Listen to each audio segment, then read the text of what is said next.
শরীরের জন্য তামাক যেমন ক্ষতিকর, ধর্মের জন্য ইসলাম তেমন ক্ষতিকর। একটি কথা বলতে চাই যে শরীরের জন্য তামাক বড়ই ক্ষতিকর, আর ধর্মের জন্য ইসলাম বড়ই ক্ষতিকর, আর কাঠের জন্য ওই পোকা খারাপ জিনিস। নারী নেত্রীর এ কথার প্রতিবাদে আসলে কি বলা উচিত? এটি এমন একটি মারাত্মক বিষয় হয়ে দাঁড়িয়েছে যে মহিলা এই কথা বলেছে জনসম্মুখে।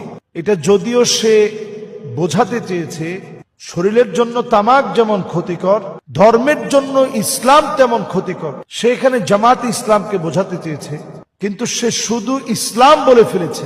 এই যে এই সমস্ত মানুষদের ইসলাম ফোবিয়া, ইসলামকে নিয়ে তাদের আক্রোশ, আল্লাহ রাব্বুল আলামিন কখনো কখনো কাউকে যখন জিল্লতি দিতে থাকেন, এমন ভাবে আল্লাহ তাআলা অপদস্থ করেন, নাম নিশানা পর্যন্ত আল্লাহ রাব্বুল আলামিন মুছে দেন।